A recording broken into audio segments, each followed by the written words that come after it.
दोस्तों नमस्कार, मैं रघुवीर सुमन और आधार एकेडमी चैनल में आपका स्वागत है। तो देखो, प्रेजेंट इंडेफिनिट टेंस अपन ने पिछली बार प्रेजेंट इंडेफिनिट टेंस के रूल्स पढ़ लिया था है, यानी इसकी पहचान है ता है। पहले अपन ने प्रेजेंट इंडेफिनिट का अफर्मेटिव का पढ़ लिया था, तो अफर्मेटिव का आप पहली वीडियो देख सकते हैं, पहली वाली ना। तो रूल्स इसका है subject plus do oblique does plus not plus verb के फर्स्ट प्लस ऑब्जेक्ट। तो ये किस वाक्य के लिए? नेगेटिव वाक्य के लिए, यानी नकारात्मक वाक्य के लिए। इधर ध्यान दो, do oblique does plus subject plus verb की फर्स्ट फॉर्म प्लस ऑब्जेक्ट और क्वेश्चन मार्क चिन्ह, यह इंट्रोगेटिव के लिए। यानी इसमें क्या होगा, सबसे पहले स्टार्ट में जब वाक्य स्टार्ट होता है हिंदी में, तो हिंदी के वाक्य में क्या आपको पहले मिलेगा, क्या आपको पहले मिलेगा। अब इसमें तीसरा जो रूल्स है, question word plus do oblique does plus subject plus verb की फर्स्ट फॉर्म प्लस ऑब्जेक्ट और क्वेश्चन मार्क, यानी ये डबल इंट्रोगेटिव। इसमें क्या होगा, जो वाक्य होगा, वाक्य के मतलब हिंदी में जो वाक्य हुआ है, हिंदी के बीच में कहाँ, क्यों, कैसे, क्या, मतलब ये वाला है शब्द बीच में आएंगे, यानी क्वेश्चन वर्ड जो शब्द है वो बीच में आएंगे।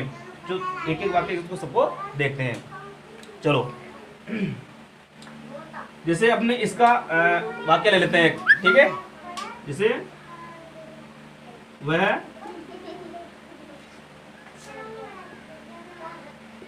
किताब नहीं पढ़ता है, वह किताब नहीं पढ़ता है। अब इसमें देखो क्या रहा है, किताब नहीं पढ़ता है, तो किसका वाक्य है? नेगेटिव, यानी नकारात्मक का, क्योंकि इसमें नहीं आ रहा है, तो ये वाला अपने नेगेटिव वाला है, यानी नकारात्मक नेगेटिव। जहाँ नोट मिल जाएगा, नहीं मिल जाएगा, वो नेगेटिव वाक्य होगा। तो अपन इसको कैसे बनाएंगे? सबसे पहले देखो, इस रूल्स के आधार पर, जैसे ये रूल है ना, इस रूल्स के आधार पर इसको जो वाक्य लिखा हुआ अपना ये, इस वाक्य को अपन बनाएंगे। ये सब्जेक्ट, अब सब्जेक्ट क्या है इसमें? वह है। सब्जेक्ट क्या है? वह है। वह को क्या कहते हैं? वह को इंग्लिश में कहते हैं वह किताब नहीं पढ़ता है। अगर लड़का है तो ही लगाएंगे, और लड़की है तो सी लगाएंगे, यानी वह होता है लड़के के लिए ही, यानी वह है, और सी यानी वह है, ये स्त्री के लिए होता है। तो वह को क्या लिखेंगे? ही। सब्जेक्ट के लिए ही। अब मैंने बताया था ही see it, he see it, या किसी का नाम, या किसी का नाम, ये क्या है? एक वचन। ये क्या है? एक वचन। ये क्या है? एक वचन, और सभी अन्य बहुवचन। ये ध्यान रख के चलना आपको ना। तो ही, अब एक वचन के साथ लगेगा डज, और बहुवचन के साथ लगेगा, ये बहुवचन के साथ है, ये एक वचन के साथ है। एक वचन के साथ डज और बहुवचन के साथ डू लगेगा। तो सबसे पहले अब इसमें देखो, सब्जेक्ट हमने ले ले ही। अब ही क्या है? एक वचन है, ही एक वचन है, तो क्या लगेंगे? डज। डज लिख दिया। अब नोट आ रहा है, इसमें नहीं आ रहा ना, क्या लिखेंगे? नोट। फिर क्या है? वर्ब क्या है इसमें? पढ़ना। पढ़ने क्या है?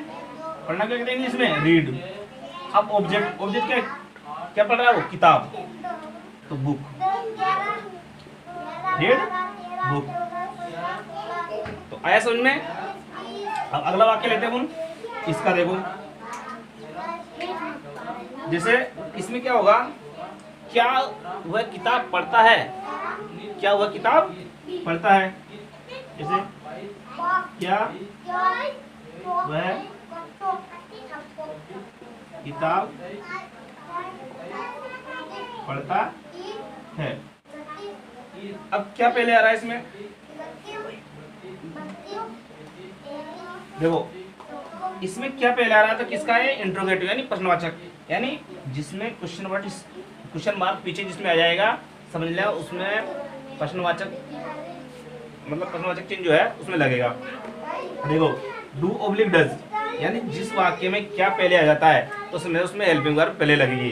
ये क्या है? हेल्पिंग वर्ब है, तो helping verb do oblique does. अब इसमें से डू ऑब्लिक डज में से क्या लगेगा? डू लगेगा, डज लगेगा, ये अपन को ध्यान रखना है। कि सब्जेक्ट अगर एक वचन है तो क्या लगेगा? डज, और सब्जेक्ट अगर बहुवचन है तो क्या लगेगा? डू। तो सब्जेक्ट देखो अपने क्या है, यहाँ पर ये वह क्या है? एक वचन है तो वह को क्या कहेंगे इंग्लिश में? ही। वह को इंग्लिश में क्या कहेंगे? ही। अब इसके पहले देखो ये ना, ये एक वचन, तो इसके क्या लगे? ये डज। तो डज ही। अब वर्ब कैसे? देखो यहाँ पढ़ना क्या कहते हैं? रीड। अब ऑब्जेक्ट क्या होता है? किताब। ये लो बुक हो गया। किताब क्या कहते हैं? बुक।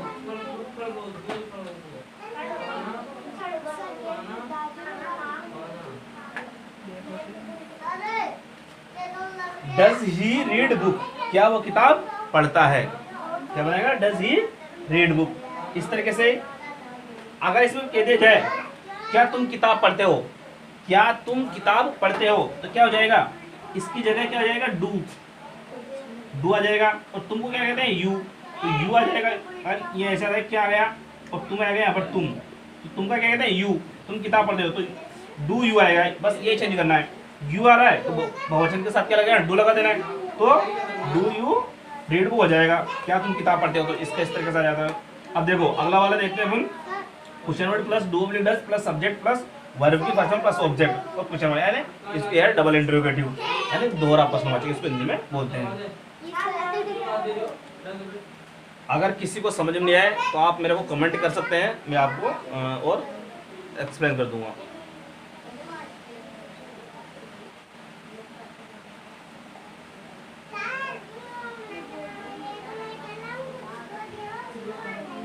अब देखो क्वेश्चन वर्ड में क्या होगा, मतलब इसमें क्वेश्चन वर्ड आ रहा है, डब्ल्यू डज आ रहा है, तो इसमें क्या बीच में रहेगा? क्या, क्यों, कैसे, इस तरीके से बीच में रहेगा। तो देखो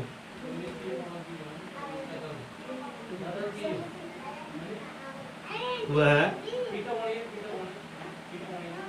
किताब क्यों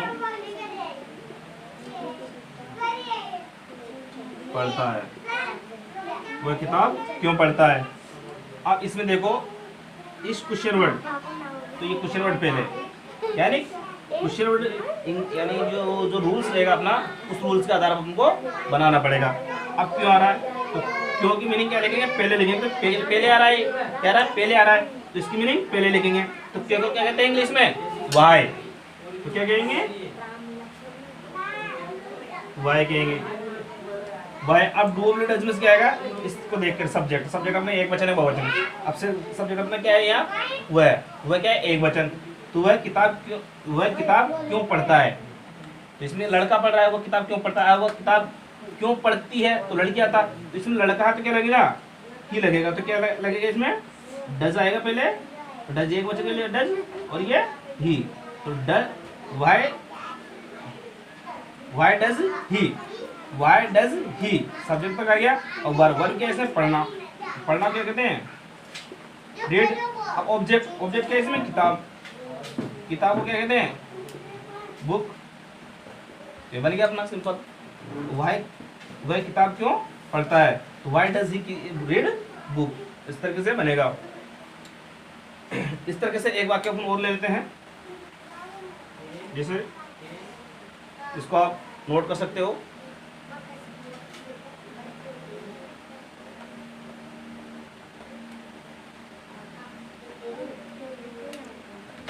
जैसे कुछ और वाक्य लिख लें, जैसे तुम कहाँ रहते हो? इसका एक वाक्य लिखा अपने, तुम कहाँ रहते हो? तो कहाँ मतलब इसमें क्वेश्चन वर्ड चिन्ह है कहाँ। तो क्वेश्चन वर्ड अपन इंग्लिश में रूल्स में पहले है, तो इसकी मीनिंग लिखेंगे पहले। तो कहाँ क्या कहते हैं इंग्लिश में? वेयर। अब इसको देख करके तुम एक वचन है, बहुवचन है। तुम क्या है? यू है, बहुवचन है। तो बहुवचन के साथ क्या लगेगा? डू। तो डू यू का आएगा, तुम क्या है? यू। अब सब्जेक्ट आ गया यू। वर्ब क्या है? रहना। वर्ब क्या है यहाँ? रहना को कहते हैं लिव। तो वेयर डू यू लिव, ये बन गया। अब क्वेश्चन वर्ड का अगर बीच में है तो उसकी मीनिंग हमेशा पहले लिखेंगे, ध्यान रखना। एक दो वाक्य और लिख लेते हैं अपन जैसे, क्या बना? तुम कहाँ रहते हो? Where do you live.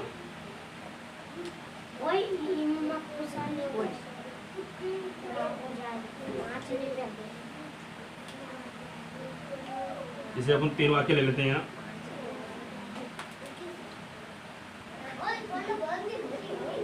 तुम यहाँ नहीं आते हो। दूसरा है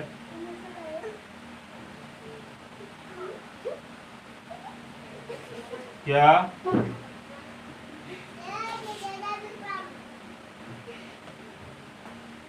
तुम खाना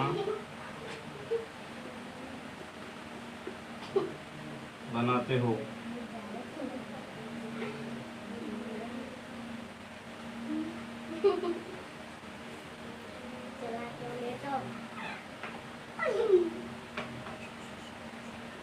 तुम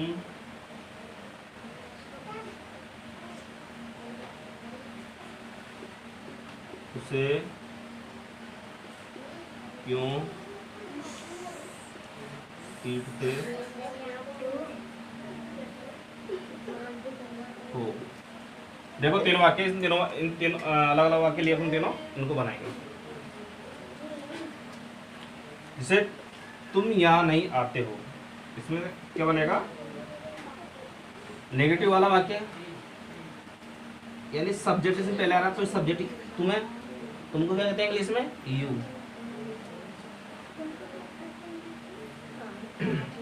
ध्यान से पढ़ो, तुमको कहते हैं इंग्लिश में यू। अब डू ऑब्लिक डज में से क्या लेंगे, अगर एक वचन होता तो डू वो डज लेते हैं, और बहुवचन है तो डू, तो यू क्या है, बहुवचन है, बहुवचन क्या कहेंगे, डू। अब इसमें नहीं आ रहा है तो नहीं, इसके बाद क्या आ रहा है, नोट आ रहा है, तो नहीं को क्या लिखेंगे, नोट। अब वर्ब क्या है, आना। आना क्या कहते हैं, कम। यहाँ क्या कहते हैं, हेयर। क्या क्या कहते हैं, हेयर। तो you do not come here, तुम यहाँ नहीं आते हो। ठीक है, अगला वाक्य जैसे अब इसका लेंगे अपन दूसरे वाले रूल्स का। दूसरा, क्या तुम खाना बनाते हो, तो क्या आएगा, यानी डू, मतलब डू डज में से पहले आएगा, क्योंकि क्या पहले आ रहा है, तो तुम्हें, तो तुमको बहुवचन है तो क्या आएगा, do you. Do you, subject तक आ गया यू। वर्ब क्या है, बनाना। बनाना क्या कहते हैं, कुक।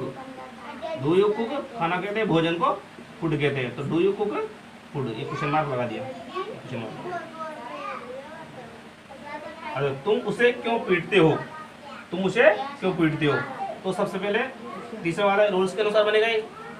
तो क्यों क्या कहते हैं इंग्लिश में, वाई। वाई। अब डू ऑब्लिक डज में से सब्जेक्ट के अनुसार, तो तुम क्या है, बहुवचन, तो क्या लगेगा, डू। डू पे सब्जेक्ट तुम्हें, तो यू बनेगा। अब पीटना, वर्ब आ गई। वर्ब क्या है, पीटना। पीटना कहते हैं बीट, बीट। अब ऑब्जेक्ट, ऑब्जेक्ट क्या है, उसे, उसे वो कहते हैं हिम।